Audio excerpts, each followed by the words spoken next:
The mud. You never forget the god-awful mud of France. It wasn't just wet dirt, it was a cold, clinging thief. It stole your boots with a suckling pop, it stole your heat, and if you let it, it would steal your spirit. Me? I'd been married to the mud since 17.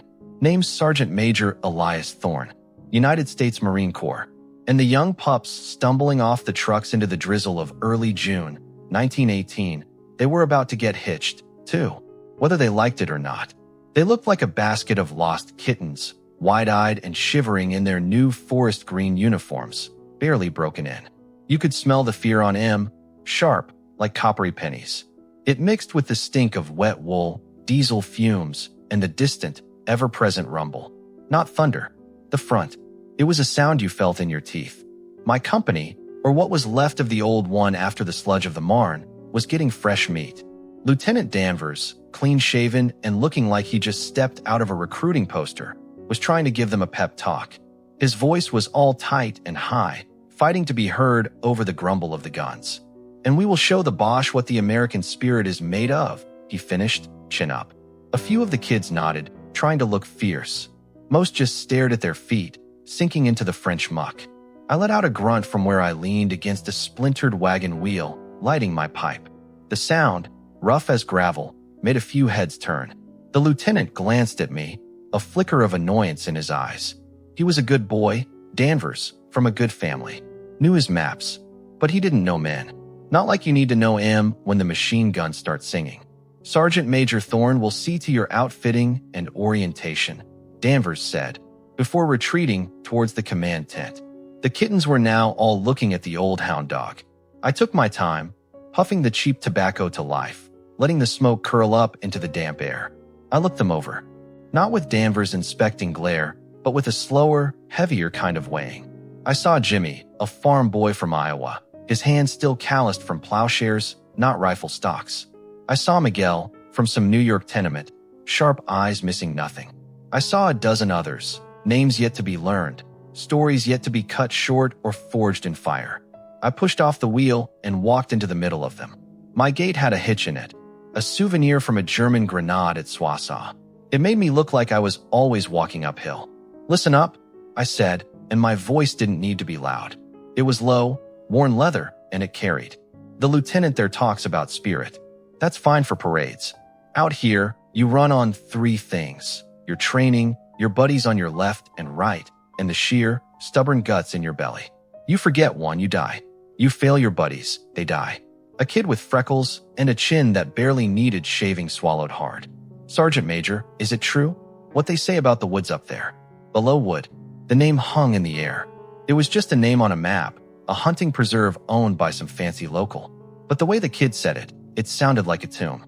I looked north, towards the rumble. The land rose there, a dark, low smudge against the gray sky. From here, it looked quiet, almost peaceful. We knew better. What they say, I said, turning my gaze back to him, is that the Germans in there are from the 28th Division. Stormtroopers. Elite. They've got machine gun nests dug into the stone, hidden in the thickets, zeroed in on every inch of wheat field you have to cross to get to the trees. They've been told to hold it at all costs. I paused, letting that sink in. What I say is this: they're in our way, and we are United States Marines. Our job is to make them not be in our way anymore, by any means necessary. I saw the fear solidify in some of their eyes. Good. Fear you can work with. It's the blind, giddy excitement that gets kids killed.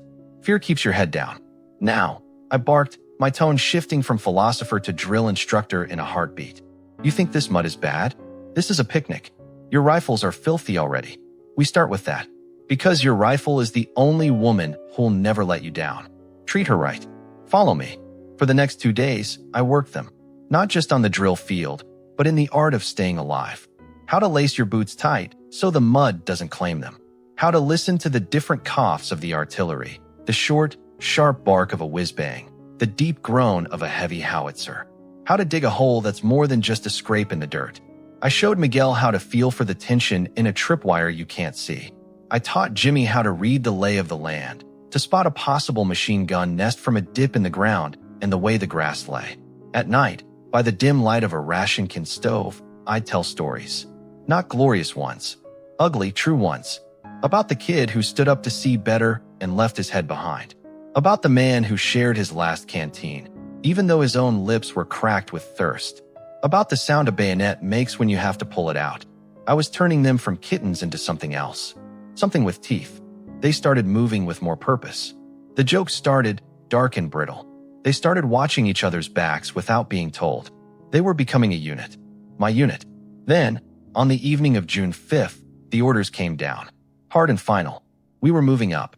Below what was the objective. Take it. Clear it. Hold it.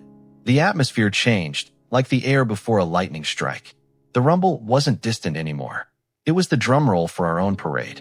I gathered my boys, and they were my boys now, lieutenant or no lieutenant, around me one last time before we filed into the communication trenches that led to the front line. The sky was on fire with the flashes of the pre-assault barrage. It lit their young faces in flashes of hellish orange and stark white. They looked to me, not to the lieutenant, who was checking his watch, but to me. I didn't give them a speech. I gave them facts, my voice steady as an anvil beneath the symphony of destruction overhead. Keep your intervals. No bunching up. Follow the man in front of you. When you hit that wheat field, you run like the devil himself is at your heels. Because he will be. Get to the wood. The trees will eat the bullets before they eat you. Once inside, it's knife work. It's club work. It's anything you can get your hands on work. You watch your angles. You listen. And you remember your training. I met each of their eyes in the flickering light. Jimmy, Miguel, Freckles, Private Atkins, I'd learned his name was. I gave them a single, slow nod. The Bosch and there are professionals, I said. But so are we now. You are Marines. Devil dogs, they're gonna call you. Let's go earn the name. I turned and dropped into the trench, the first of my pack. The mud, my old bride, welcomed me back. The long, dark walk to the jumping-off point had begun. The kittens were gone. Behind me, a line of young wolves followed, their snarls silent, their hearts pounding a wild, desperate rhythm against their ribs. The wood awaited, and the sergeant major would lead them in. The communication trench was a winding, claustrophobic ditch, slick with mud and the ghosts of every poor soul who'd shuffled through it before us. The only light came from the constant, flickering pulse of the sky, like a dying strobe. With each flash, you'd see the back of the man in front of you, a tense silhouette, and the glint of fierce sweat on his neck. We moved in silence, a long, slow snake of men and steel. The air grew thicker, heavier, not just with moisture, but with the smell. This was the frontline perfume. Cordite, wet earth, stale sweat, and underneath it all, the faint, sickly sweet hint of corruption. Something had been left out here, in the dark, and it was ripening. After an eternity of shuffling, we reached the forward line. It wasn't much of a trench, more a scared scrape in the earth. We filed in, shoulder to shoulder, our breathing the loudest sound in our little pocket of the world. Ahead of us lay no man's land. In the stuttering light of the barrage, I could see it. The wheat field. It looked almost beautiful, a rolling sea of silver gold under the eerie glow, swaying gently in the night breeze. It was a liar's picture. I knew every inch of that sway hid a murderous secret. Machine gun nests, zeroed in for months, were waiting behind the tree line of the wood, a dark, jagged silhouette 300 yards away. Lieutenant Danvers crouched next to me, his face pale in the gloom. He checked his watch again, the gesture nervous, repetitive. 5 minutes, Sergeant Major. The barrage lifts, we go. Yes, sir. I grunted, not taking my eyes off the field. I was counting seconds in my head, mapping the path. Run for the low dip at 50 yards, use it for a second's breath. Then the slight rise. Keep low, low as you can. I turned my head, just enough to see my boys. Jimmy was praying, his lips moving silently, his knuckles white on his rifle. Miguel had his eyes closed, breathing slow and deep, mastering the panic. Atkins, the freckled kid, was just staring straight ahead, mesmerized by the flashing horror. I caught his eye and gave a sharp, short shake of my head. Don't stare. Get ready to move. The immense roar of our artillery, which had been a constant quake in our bones, suddenly stopped. The silence was worse. It was a deafening, pressing void. Your ears rang with it. For a few heartbeats, the world held its breath. Even the wind seemed to die. All we could hear was the frantic drumming of our own hearts. Then, from the far tree line, a new sound started. It began as a faint pop pop pop, like distant firecrackers. It grew swiftly into a vicious, tearing brrrrrp. BRRRRP. Maxims.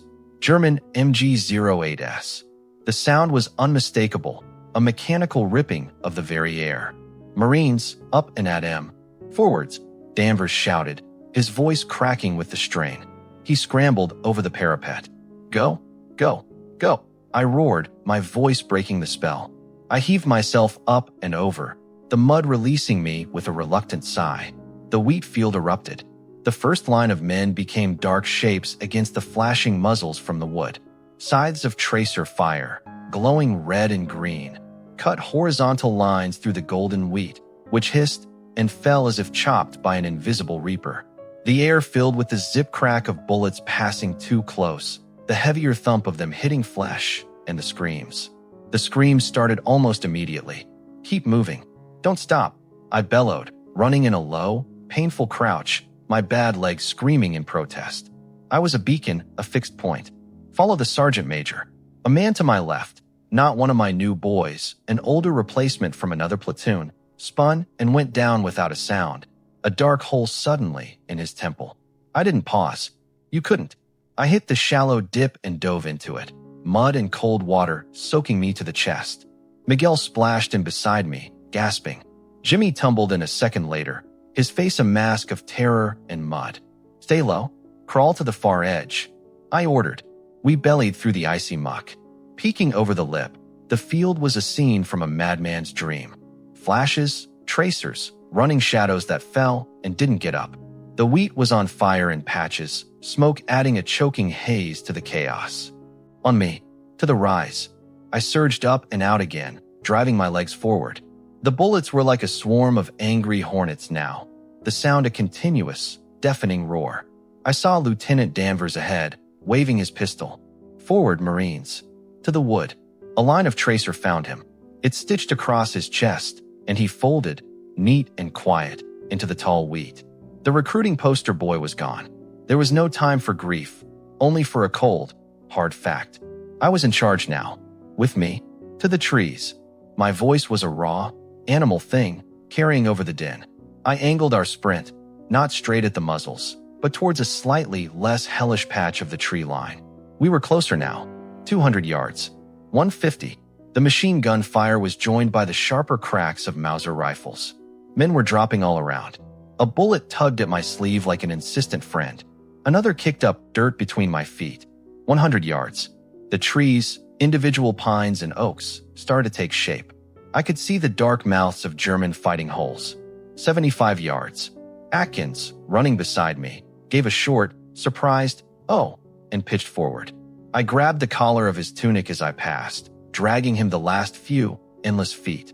We crashed through the first line of underbrush and tumbled into a shell crater just inside the tree line, a tangled heap of men, gasping and bleeding. The relative quiet was shocking. The machine gun fire was now aimed outwards, at the field we'd just crossed. The rifle cracks came from deeper in the woods. We were in the beast's mouth. I rolled Atkins off me. He was clutching his thigh, blood welling dark between his fingers. "Freckles got you, huh?" I said, my voice hoarse. I tore a field dressing from his pack and tied it tight around the wound. "You'll live. Bite on this." I shoved a leather-wrapped rifle cleaning rod between his teeth. I looked around the crater. Miguel was there, checking his rifle with frantic hands. Jimmy was vomiting from sheer terror. A few others from the company had made it. Maybe 15 of us in this little hole. The rest were still out in the weed or in other pockets of the wood. The air in the wood was different. Cool, damp, smelling of pine needles and damp earth and cordite. And blood. It was a dense, tangled place. The trees were shattered, limbs sheared off by shell fire. Craters overlapped craters. It was less a forest and more a labyrinth of splintered wood, stone outcroppings, and shadow. From the depths of the green gloom, we heard a shout in guttural German. A reply from closer. They were moving. Hunting. "Sergeant Major, what do we do?" Jimmy whispered, wiping his mouth. The farm boy was gone. In his eyes was the sharp, focused look of a cornered animal. I loaded a fresh clip into my Springfield. The click-clack was a solid, comforting sound. "We do what Marines do," I said, my voice low and calm. "We take the wood. One tree, One hole, one German at a time. I pointed to a tangle of rocks about 20 yards ahead. Miguel, Jimmy, with me. We're taking that position. The rest of you, covering fire on my mark. Shoot at the muzzle flashes. Don't stop. I took a deep breath, the air tasting of gunpowder and fear. This was the job now. Not crossing fields, but close work. Brutal, intimate work. Now, our little group in the crater opened up, their fire ragged but loud. The German rifle fire shifted towards them. Go, I hissed. I hauled myself out of the crater and moved, not running, but scuttling low from stump to rock to crater, my bad leg dragging. Miguel and Jimmy followed. We were hunters now, in the green half-light. The battle for below wood wasn't about grand charges anymore. It was about to become a knife fight in a closet, and the sergeant major had just sharpened his blade. The three of us moved like ghosts through the shattered understory. The covering fire from our craters sputtered and died. They were either low on ammo or being flanked. The German rifle fire, sharp and disciplined, began to seek us out. Bullets thwacked into tree trunks and zinged off the rocks we'd just left behind. I signaled to Miguel and Jimmy with a sharp hand gesture. Freeze. We pressed ourselves against the damp, mossy side of a massive oak, its trunk scarred by shrapnel. I listened. Over the thumping of my own heart, I parsed the sounds of the wood. The chatter of a distant machine gun to our left. The sporadic crack pop of rifle fire ahead and to the right. And close. Too close. The scuff of a boot on pine needles. A low, guttural whisper. They were just on the other side of this cluster of boulders we were supposed to take. I held up 2 fingers, then pointed around the left side of the rocks. 2 men. Miguel nodded, his dark eyes hard. He silently drew his bayonet from its scabbard. The long, cruel blade caught a sliver of filtered light. Jimmy saw it, and his breath hitched. He fumbled for his own. I shook my head and mimed swinging my rifle like a club. In this thicket, a long bayonet could get tangled. Jimmy nodded, understanding dawning through his fear. He reversed his grip on his Springfield, holding it by the barrel and stock. This was it. The lesson in the muddy camp became real. This was anything you can get your hands on work. I pointed to myself, then to the right side of the rocks. I pointed to them, then the left. I held up my hand, fingers splayed. 5 seconds. I counted down on my fingers. 5, 4, 3. The sounds from the other side grew clearer. A man lighting a cigarette, the strike of the match absurdly loud. 2, 1. I moved.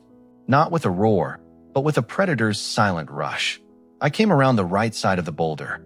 A German soldier, his Stahlhelm making him look like some giant, malevolent insect, was leaning against the stone, the cigarette dangling from his lips.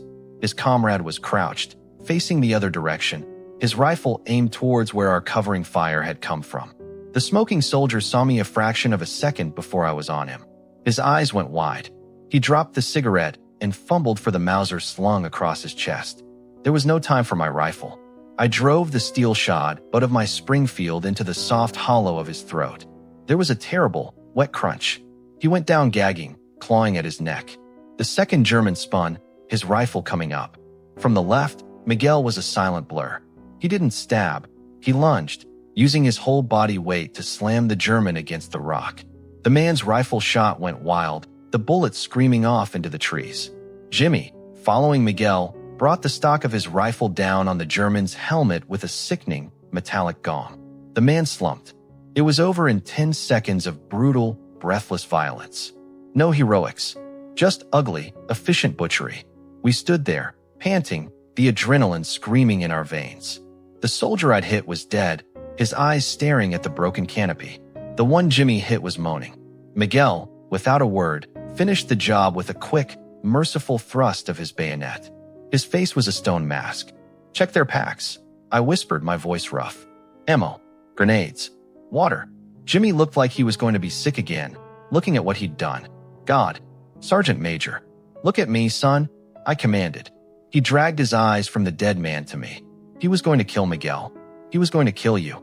He was going to kill every boy back in that crater. This ain't the farm. There's no mercy in this dirt. Only us or them. You understand. He swallowed hard, the Adam's apple bobbing in his thin neck. Then he nodded, a sharp, decisive movement. The last of the farm boy was stripped away. He knelt, and started going through the Germans' pack with methodical hands. We took their stick grenades, potato mashers, and their ammunition. We dragged the bodies into a shell hole and covered them with broken branches. It wasn't respect. It was sanitation. The smell of death attracts flies and demoralizes the living. This little pocket of rock became our new foothold. Over the next few hours, it became a slow, grinding game of cat and mouse that stretched into a day, then another. The wood was a maze of death. You couldn't see 30 feet in any direction. Fighting wasn't in lines, it was in pockets. A nest of Germans holed up in a hunter's stone cottage. Marines clearing it with grenades and point-blank rifle fire. A German machine gun team hidden in a ravine, cutting down a squad until someone, often me, with a well-thrown grenade or a suicidal flanking crawl, silenced it. We found others from the company. A handful here, 2 more there. We coalesced around the rock position. I was the senior man, the rudder. I gave orders in a low growl. You too, watch that draw. Miguel, take Jimmy and scout that gully.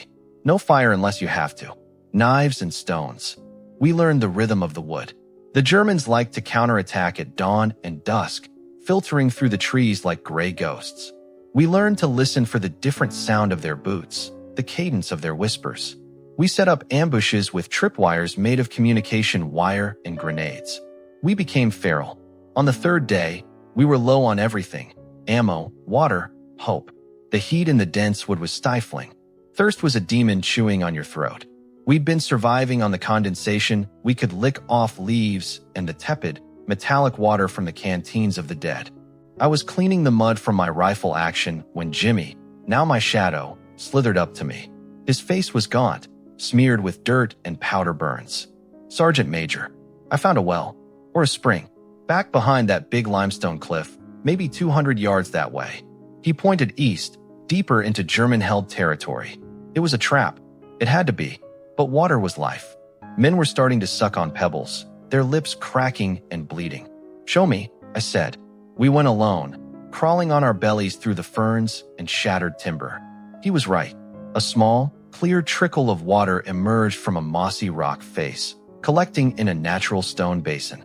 It was the most beautiful thing I'd seen in France, and it was undoubtedly covered by a German sniper or machine gun. I lay there, studying the ground.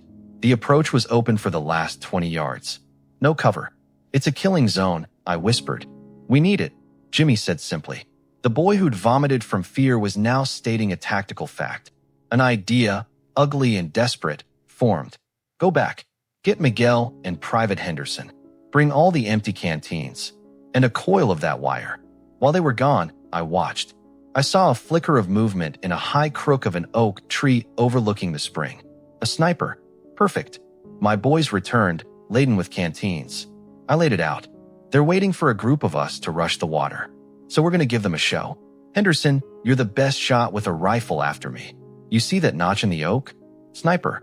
When the diversion starts, you take him. 1 shot. Make it count. Diversion? Miguel asked. I took the coil of wire. We're going to make a man run for the water. A man they can't hit. Using 2 shattered branches, I fashioned a crude cross. I hung a helmet on it, then draped a muddy tunic over the frame. I tied the wire to the base of the cross. Jimmy, you take the wire. You're behind that fallen elm. When I signal, you pull. Make it wobble. Make it look like a man stumbling and running. They'll open up. And then, Jimmy asked. And then, I said, loading a fresh clip. While they're shooting at your scarecrow, Miguel and I go up the left flank, through that thick bramble. We clear the nest covering the spring. Henderson, you get the sniper. Then we all get a drink. It was insane. It was brilliant. We took our positions. My heart was a slow, heavy drum. I caught Jimmy's eye and nodded. He pulled the wire. The scarecrow, a lurching, ghostly figure, staggered out from behind a bush and into the open ground before the spring. The wood erupted. A hidden machine gun, dug in behind a log pile to the right of the spring, opened up with a deafening roar. Tracers shredded the air, tearing the tunic to ribbons. Knocking the helmet off in a spinning arc rifle fire from other positions joined in. Crack. Henderson's shot. I saw a dark shape tumble from the high crook of the oak. Now, I hissed to Miguel. We erupted from the brambles, not towards the water, but towards the log pile. The German gun crew, 3 of them were focused on the shredded scarecrow, laughing and shouting. They never saw us coming. I fired from the hip, the .30-06 round catching the gunner in the side of the head. Miguel bayoneted the man feeding the belt. The third fumbled for a Luger. I was on him, using my rifle as a club again, breaking his arm with a downward smash, then a final blow to the head. Silence, sudden and ringing, fell over the little clearing, broken only by the trickle of the spring. "Clear," I yelled. Henderson and Jimmy came at a run. For a minute, we forgot the war. We plunged our heads into the cold, glorious water. We drank until our stomachs ached. We filled every canteen to bursting. As we slung the heavy, precious bottles over our shoulders, I looked at my boys. Exhausted, hollow-eyed, but alive. They'd executed a complex plan under fire. They'd become devil dogs. Jimmy looked at the riddled scarecrow, then at the dead Germans by the machine gun. A grim, tired smile touched his cracked lips. "Reckon we earned that drink, Sergeant Major." "Reckon we did, son," I said, clapping a heavy hand on his shoulder. "Now let's get this water back. The wood ain't won yet." But as we melted back into the green gloom, the water a blessed weight on our backs, I felt a flicker of something I hadn't felt since we entered the trees. Not hope, something harder. Confidence. We were the predators in this wood now, and the old Sergeant Major still had a few tricks to teach the Boche. The water changed everything.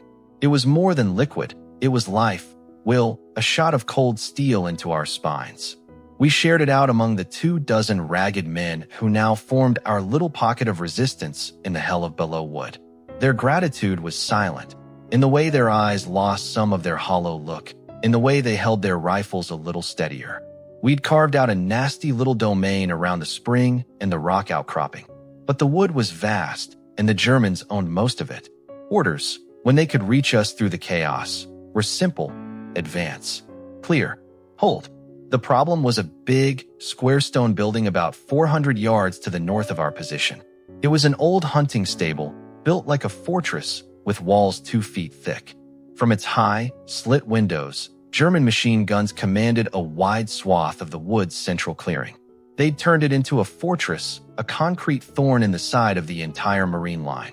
Every attempt to take it had been chewed to pieces. The field before it was littered with gray and forest green lumps that didn't move anymore. IT had to fall.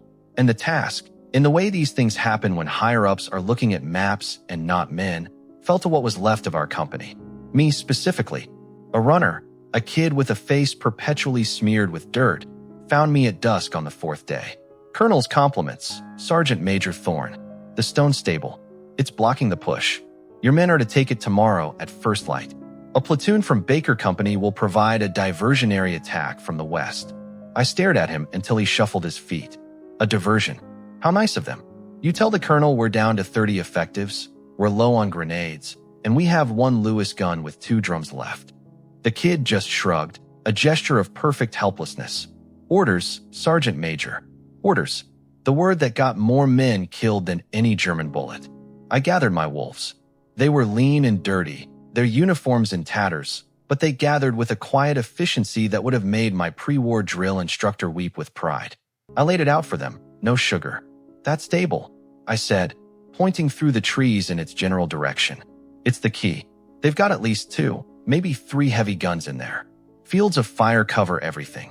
A frontal assault is suicide. The colonel says Baker Company will make a noise to the west at dawn to draw their fire." Miguel spat. "Baker Company's been licking its wounds since the wheat field. That diversion will last about as long as a snowball in hell." "Probably," I agreed. "So we don't rely on it. We go before dawn. We go quiet. And we don't go from the front." Jimmy, who had developed a knack for reading the land, frowned. "The back? It's on a slight rise. All open ground." "Not the back," I said. A plan, born of desperation and a lifetime of studying how to kill and not be killed, was forming. It was the worst kind of plan. The top.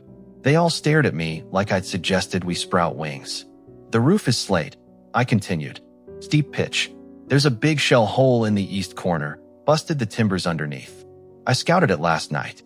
I'd done no such thing, but a long, dangerous crawl on my belly after dark had given me all the information I needed. The Boche, they're looking out, not up. They feel safe inside their stone box. Henderson, the steady shot, rubbed his chin. Get on the roof, then what? We can't shoot through slate. I held up one of the German potato masher grenades we'd been collecting. We say good morning through their windows. We drop these nice little presents down the shell hole, right into their living room. Then, while they're having a real bad day, we blow the rear door with a concentrated charge and go in cleaning up. The silence was thick. It was a gambler's plan, all risk. How do we get on the roof? Jimmy asked, the practical farmer. We build a ladder, I said. From the woods to the rear, there's a deadfall, a big pine that's leaning against the back wall. Its top is maybe 6 feet below the roof's edge. We lash branches to it, make a ramp. It'll be noisy. So the diversion from Baker Company, weak as it might be, will be our cover. It was insane, but in the insanity of below wood, it had a certain brutal logic. We spent the night in a frenzy of quiet preparation. We used belts, bootlaces, and wire to lash saplings and broken branches to the fallen pine, creating a shaky, uneven ramp leading up to the stone wall just below the roof line. The final 6 feet would be a sheer pull. I picked the team. Me, Miguel, agile as a cat, Jimmy, strong as an ox, and 2 others who were good with grenades. Henderson and the rest would be the hammer, waiting at the rear door with our last block of TNT and a fuse, ready to storm in after the fireworks. An hour before first light, we were in position. The woods were cold and dripping with dew. The stable was a dark, hulking shape against the slightly lighter sky. We could see the faint glow of a cigarette from one of the slit windows. They were awake, waiting for the dawn attack they knew was coming. Then, from the west, the distant rattle of rifle fire and a few desperate shouts. Baker Company's diversion. It sounded pathetic, but on cue, the stable erupted. 2 machine guns, their muzzle flashes bright as lightning in the gloom, began hammering away to the west. The stone walls muffled the sound, but we could hear the guttural shouts of the Germans inside, focusing their fire. Now, we moved, up the shaky, creaking ramp of the deadfall. Every splinter underfoot sounded like a cannon shot to me. Miguel went first, scrambling up the final stone wall, finding fingerholds in the mortar. He vanished over the roof's edge. A rope, fashioned from more belts and wire, came snaking down. Jimmy went next, then the others. I came last, my bad leg a burning curse as I hauled myself up. The slate roof was slick with dew, angled like a church steeple. We lay flat, spread out like starfish, clinging for purchase. Below us, through the stone, we could feel the vibration of the machine guns. I belly crawled to the shell hole. It was about 3 feet across, a jagged tear that opened into blackness. The smell that wafted up, stale tobacco, sweat, cooked meat, and cordite, was the smell of the enemy's home. I peered down. In the dim light of a couple of lanterns, I could see the main room. 2 MG-08 teams, one at each firing slit, feeding belts into their hungry guns. An NCO barking orders. Maybe 8 men in total. I looked at my team. Their faces were pale ovals in the dark. I held up 3 grenades, one after the other. On my mark, I pulled the cord on the first potato masher, heard the pop and fizz of the 4-second fuse, and dropped it straight down the hole. 1, 2. I dropped the second. The first grenade went off. The sound from inside was cataclysmic, a contained thunderclap of smoke, flame, and flying stone fragments. A scream was cut short. The second explosion followed a heartbeat later, then the third from Miguel. Chaos. Pure, unadulterated chaos. Now, Henderson. I bellowed towards the rear of the building. A moment later, a deeper, heavier crump shook the entire stable. The TNT charge at the rear door. Dust and smoke billowed out of the shell hole. Go, go, go, I shouted, and we scrambled, slid, and half fell down our makeshift ramp. Henderson's team was already pouring through the blasted doorway, their rifles barking. Jimmy and I hit the ground and charged in right behind them. The scene inside was a slaughterhouse. Smoke choked the air, stinging the eyes. The lanterns were overturned, one burning a pool of spilled oil. Men lay twisted and broken by the grenade blasts. One machine gun was silent, its crew dead around it. The other was still operational, a dazed German trying to swing the heavy gun around towards the rear entrance. Jimmy didn't hesitate. He fired from the hip, his shot catching the gunner in the shoulder, spinning him around. I finished him with a round to the chest. Miguel was clearing a corner with his bayonet, cold and efficient. It was over in less than a minute. The brutal, close-quarters violence was absolute. We stood panting in the sudden, ringing silence, the acrid smoke burning our lungs. We'd done it. With wire, wood, and sheer, dumb audacity, we'd taken the stone fortress of Below Wood.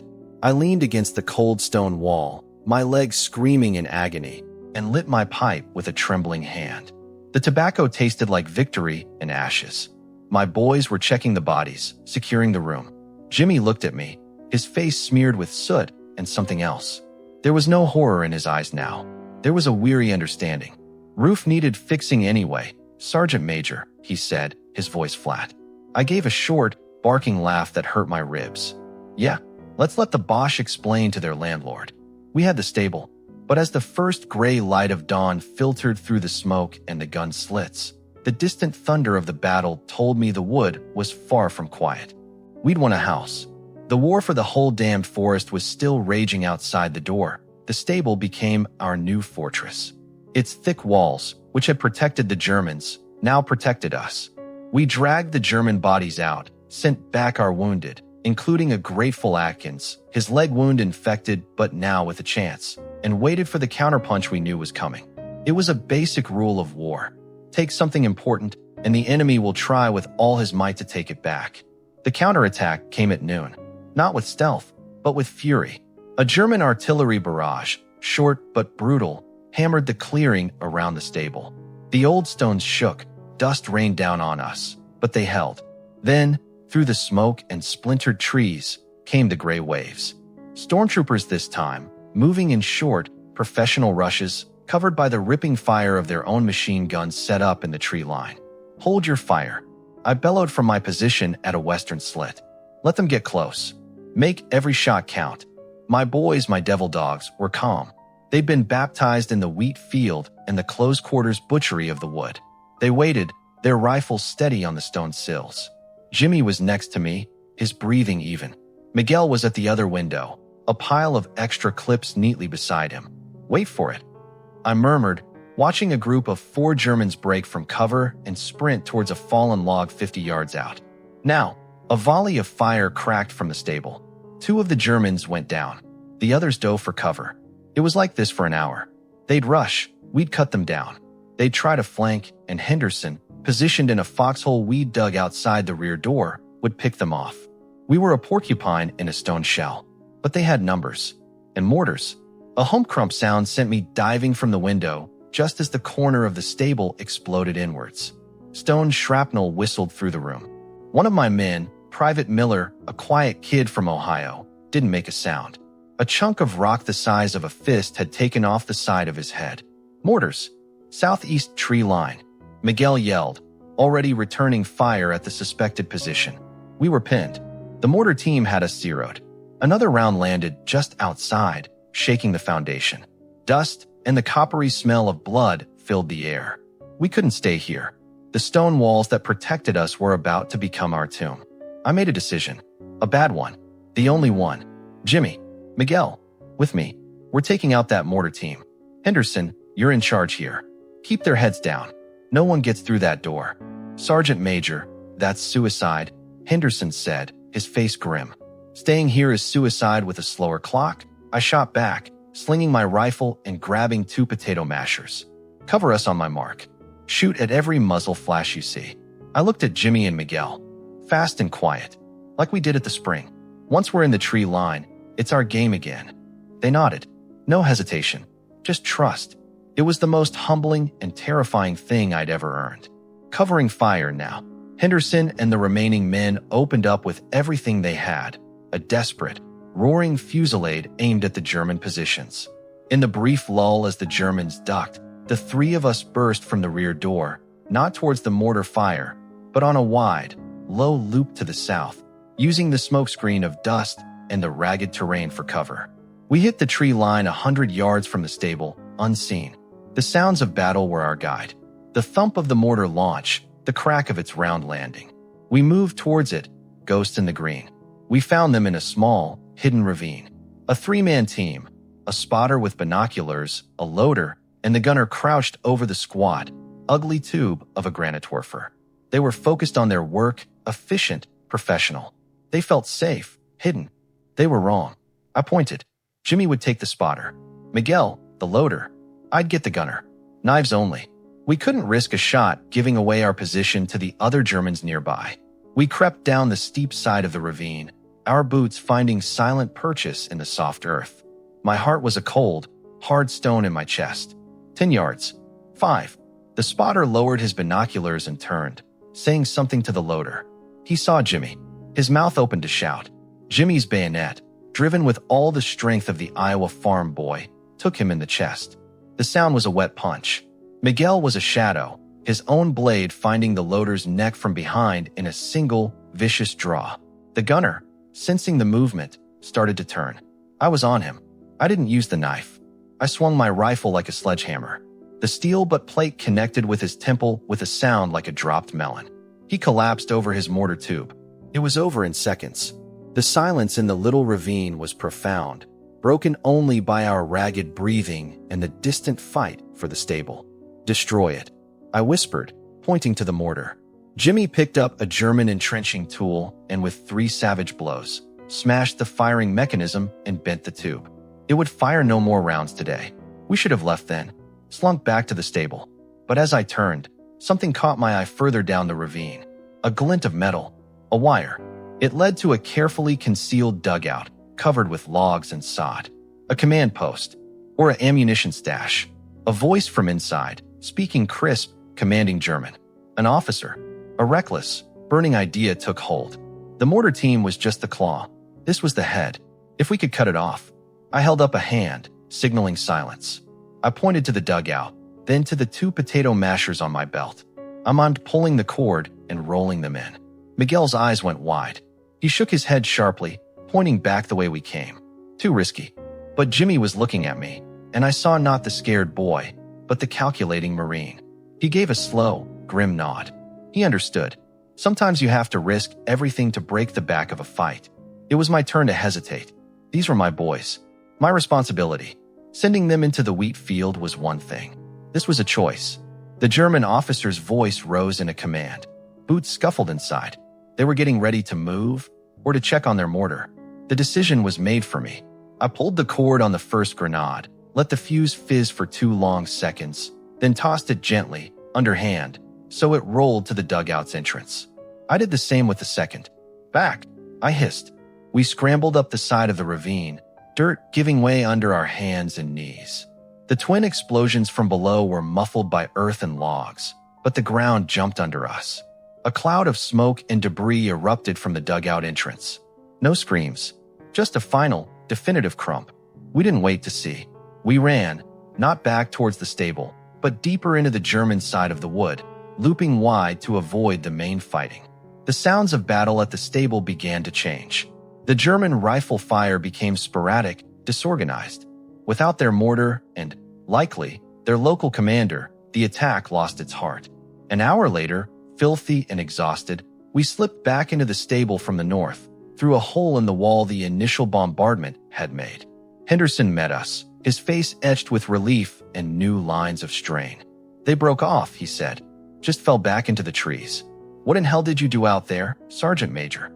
Jimmy answered for me, sinking down against the wall and closing his eyes. Prune the tree, he said, his voice thick with fatigue that we held the stable.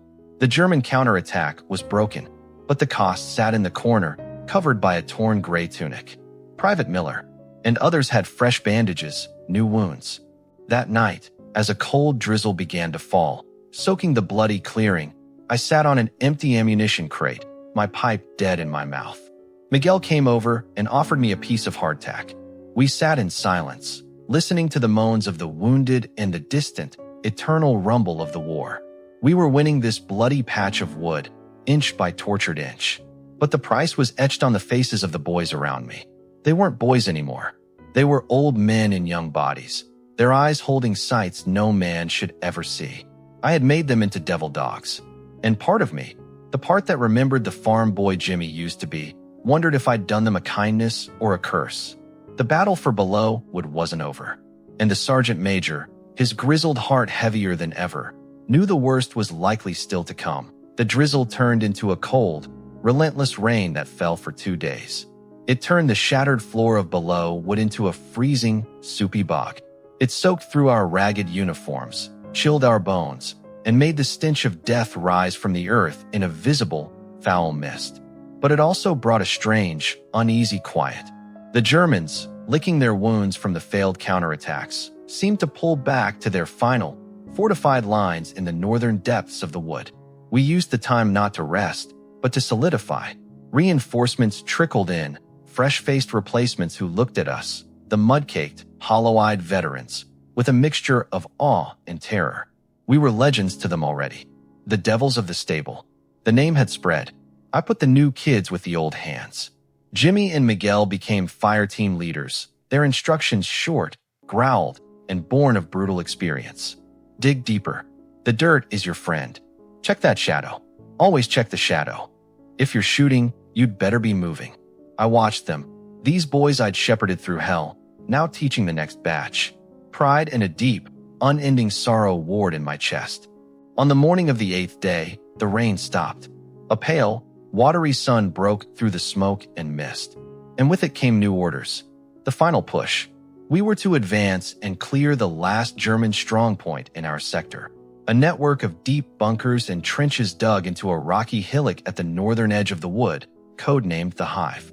Intelligence, a fancy word for a terrified German deserter, said it was held by a mixed force of exhausted infantry and a few diehard machine gun teams. It was the last thorn. It should have been a job for fresh troops. But the colonel's orders were specific. The devils know the wood. They've broken everything else. Let them finish it. So we prepared for one last dance. We were down to 25 effectives from the original company, plus 15 wide-eyed replacements. 40 souls to storm a fortified hill. We divided into 2 assault groups. I would lead the main thrust up the gully approach with Jimmy and the veterans. Miguel would take the replacements and Henderson on a flanking maneuver through a supposed impassable thicket to hit the Hive from the east at the sound of my whistle. As we checked our gear for what felt like the 1,000th time, Jimmy approached me. He held out a small, muddy photograph, protected by a piece of oilcloth. It showed a woman with a kind smile and 2 young children in front of a white farmhouse. "My ma and my sisters," he said, his voice quiet. "If I don't make it back, would you see they get this? And tell him I wasn't scared at the end." I took the photograph, the weight of it heavier than any rifle. I looked into his eyes, the eyes of a man who had left his boyhood in the wheat field. "You'll give it back to them yourself, Marine," I said, my voice rougher than I intended. "But I'll hold it till then." He nodded, a ghost of that farm boy smile touching his lips. "Thanks, Sarge." We moved out at 10 o'clock hours. The approach to the Hive was across 100 yards of open, shell-cratered ground. The gully offered some cover, but it was an obvious approach. They'd be waiting. They were. We were halfway up the gully when the Hive came alive. Not with the ripping fire of Maxims, but with the faster, nastier chatter of light machine guns. MG-08/15S. They were everywhere, firing from cleverly disguised ports in the bunkers and from spider holes among the rocks. The air became a solid wall of whining metal. "Down! Take cover!" I bellowed, diving into a crater as dirt fountained around me. Men fell, not just replacements. Peterson, who'd been with me since the Marne, took a round in the throat and died gurgling in the mud next to me. We were pinned. Absolutely pinned. Any movement drew a storm of fire. We returned shots, but we were shooting at slits in concrete and stone. Our bullets sparked harmlessly. I looked to the east, towards the thicket where Miguel's team should be. Nothing. No sound of fighting. Had they been ambushed? Wiped out. The cold hand of failure clenched around my heart. Then, from the rear of the Hive, from the direction of the thicket, I heard it. Not the crack of American Springfields, but the distinctive, slower bang-bang-bang of German Mausers. And shouting. German shouting, panicked and confused. Miguel hadn't been able to flank them through the thicket. The kid from the tenements, with a street rat's genius, had done something better. He'd circled all the way around and attacked from the Germans' own rear approach trench. He was inside their perimeter. Chaos erupted on the hillock. The machine gun fire aimed at us faltered, shifted. I saw a German soldier stand up from a trench, looking backwards, only to be shot by one of my snipers. This was our chance. Our only chance. I put the whistle to my lips and blew with all my might. One long, piercing shriek that cut through the din of battle. "The Marines are coming," I roared, the old battle cry tearing from my raw throat. "Up! Charge!" For Mike and the others. "Charge!"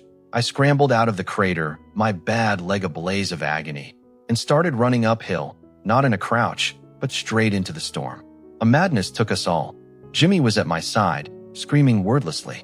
The veterans and the replacements, united by the whistle and the roar, rose as one and charged. It was the wheat field all over again, but this time we were the scythe. The German fire was disorganized, divided. Bullets still zipped past. A man to my right spun and fell. But we didn't stop. We couldn't stop. We hit the first trench.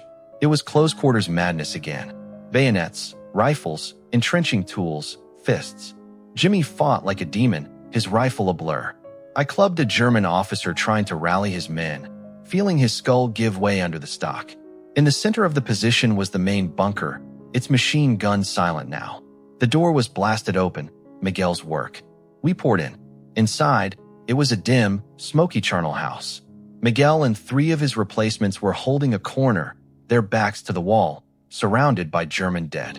Miguel had a bloody gash on his forehead, but he was standing, his bayonet red to the hilt. He saw me and nodded, a fierce, triumphant glint in his eye. The fight for the hive ended not with a bang, but with a whimper. The remaining Germans, seeing their position overrun from front and rear, their command bunker taken, threw down their rifles. Their hands went into the air. The sound that replaced the gunfire was the harsh, ragged panting of exhausted men, the moans of the wounded, and the soft, steady patter of the rain starting again on the bunker's roof. It was over. Our sector of below wood was cleared. Silence settled over the hillock, thick and heavy. I walked out of the bunker, into the cooling rain. The wood stretched out below, a ravaged, smoldering landscape of broken trees and churned earth. But it was ours. My boys, my devil dogs, were everywhere, binding wounds, guarding prisoners, some just sitting, staring into nothing, the adrenaline draining away and leaving them empty. Jimmy was leaning against a shattered tree, the photograph of his family clutched in his hand, looking at it as if seeing it for the first time. I walked over and placed a hand on his shoulder. He looked up and, without a word, handed me back the oilcloth. I tucked it into my tunic. Miguel approached, wiping his bayonet clean on a piece of German uniform. "Took the scenic route, Sarge," he said, his voice tired. "You saved the whole damn show, Corporal," I said, promoting him on the spot with my words. He deserved it. We gathered the living. We counted the cost. We'd started with 40. We had 22 on their feet. We'd left pieces of ourselves all over this cursed wood. Later that evening, as we were finally relieved by fresh, clean troops who gazed at the nightmare landscape with undisguised horror, a war correspondent found me. He was a slick man in a clean trench coat. "Sergeant Major, the men are saying you all fought like animals from hell. What do you call yourselves? What's the spirit of this unit?" I looked past him at my bedraggled, victorious Marines filing out of the wood. Jimmy, Miguel, Henderson, the few that were left. They moved with a weary, bone-deep confidence. They were no longer kittens, or even wolves. They were something forged in mud and blood, something enduring. I turned my grizzled face back to the correspondent, the rain tracing clean lines through the grime on my cheeks. "We're Marines," I said, my voice a low rumble. "That's all." But as I walked away, following my boys out of the wood for the last time, I heard the new replacement troops, the ones who would have to hold the line we'd bought with our blood, whispering to each other. They were pointing at my men's backs, at their torn uniforms and fierce, quiet eyes. "Devil dogs." One of them whispered, with a mixture of terror and awe. "They're the devil dogs." I didn't turn around. I just kept walking, the mud of below wood clinging to my boots one last time. The sergeant major's job was done. The kids were grown. They'd earned their name. And as the sound of the front faded behind us, replaced by the blessed, mundane sounds of a rear area, I knew I'd led them into hell, and somehow, by the grace of God and their own stubborn guts, I'd led most of them out. We left the wood, but the wood and the men we'd lost there would never leave us. We were the devil dogs of Below Wood, and we were going home.